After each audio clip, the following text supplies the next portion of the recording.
hip-hop territory, but no one artist made more of an impact than a guy from my hometown, this Oaktown native.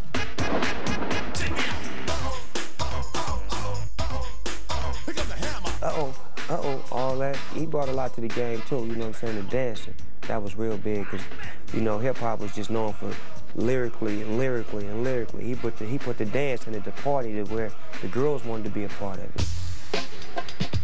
People might dog him now, but you had your set of Hammer fans. Don't even act like it, you know, with the sad, because when you did that, like, MC Hammer look move and wiggle and go over to the side, everybody did that. Hammer was hot. I didn't like Hammer.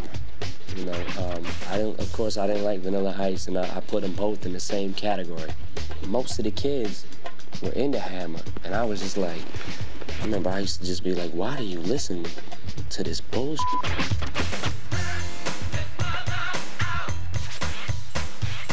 I definitely have the utmost respect for Hammer. He was a young cat that came in the game, did his own thing, did it the way he wanted to do it, and he succeeded.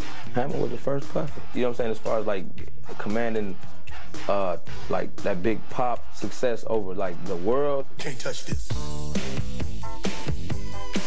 Can't touch this. Oh man, I knew that was gonna be one of the hugest records ever in hip hop, rock and roll, pop, country. About him, right? He's like, you can't touch this. Hammer was raw dog. He did his thing. I actually used to like him. I mean, you know what I'm saying, on the real tip. People be talking, you know, talking shit about Hammer, but run up on it. Hammer beat your ass. I bet he'll beat your Hammer your monk ass. Run up on Hammer. For real. Stop. Hammer time. Hammer did a lot for MTV. I know a lot of people was watching MTV during the Hammer days. Those videos were unbelievable. I would run to see a Hammer video. If I heard "Can't Touch This" going Sure, I remember when we used to be flying to the TV. On the road with him, remember? Hammer was explosive. Yes. It's hard to follow him. You know, with the dancing and the whole thing. Like a circus on stage.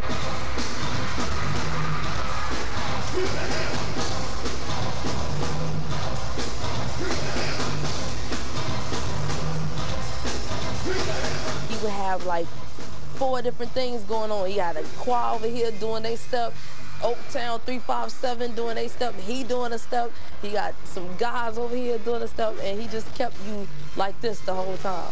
For me, he like showed me what a real entertainer is, and I hope that he knows that he touched people like me, because I found a lot of respect in him for what he did.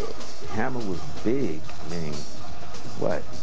Can't hate on a man like that. You can't hate on him. One way he was like Hammer the dancer, the entertainment megastar, and he came back because everybody started talking about how he sold out and everything. He tried to come back hard with the he came back gangster first though. Remember with the skull cap and the locs on. He had that on, the pumps and the bumps. Too legit. He came back. He should have just do what you do, whatever they say about you. For real. What does it do your thing?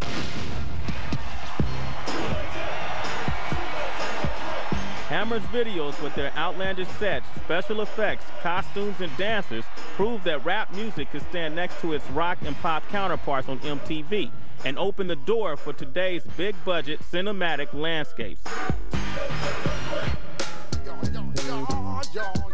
Ooh, I got you all check. I think that video was a real turning point video. It went from straight hardcore to anything goes.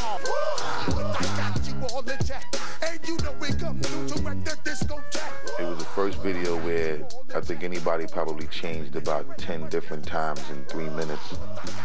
And it was the first video that has ever used a fisheye lens. My performance was magnified, so it was kind of like the first real-life animated video, the first real-life cartoon.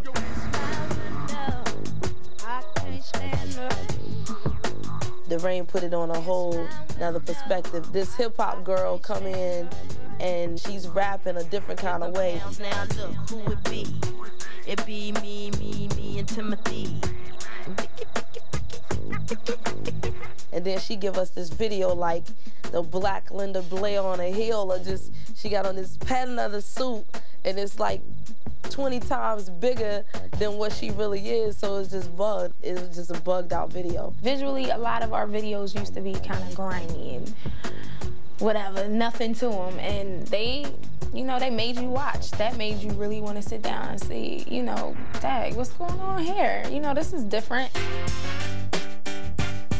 Let me welcome everybody to the Wild Wild West, a state that's untouchable like Elliot Ness. West Coast. That's right.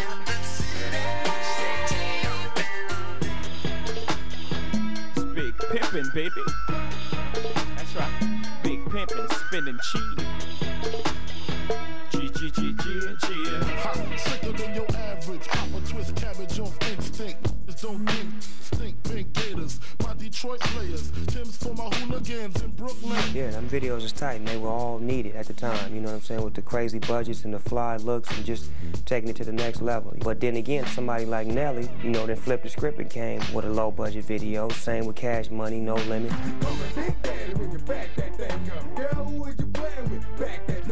And they put the game back in the game to show that you don't have to have a lot of money to do a classic video.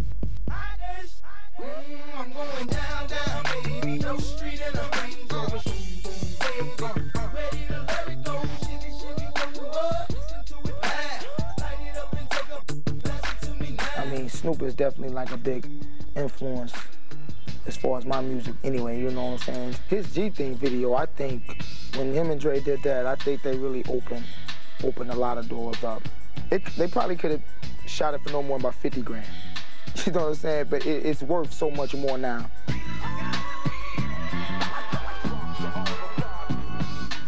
1, 2, 3 into the 4. Snoop Doggy Dogg and Dr. Dre is at the door, ready to make an entrance, so back on up. Before I have to pull the shit out the cut.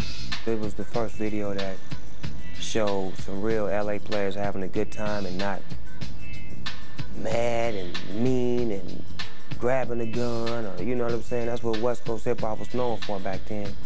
And we just put a little imping in the pimp, and we just slowed it down and had a good time. And it's like this and like that and like this, and cause ain't nothing but a G thing, baby. Two loped out G, so we crazy. Yeah, when we did the Nothing But a G Thing video, we went out and interviewed quite a few directors and what have you, and nobody was saying nothing that was turning me on. They wanted special effects and, you know, big shiny type videos and what have you, and we wanted to just to be a representation of us, how we felt and what we were doing at the time.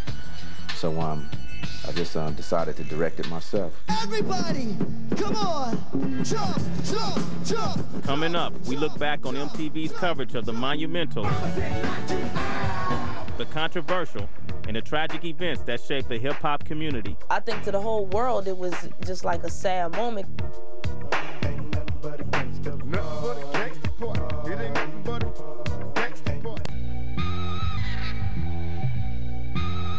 The one thing that MTV has been able to do is bring other artists together. From that Daytona Spring Break, me, Busta Rhymes, Tretch, Pepper from Salt and Pepper, we were all hanging out. That never happened.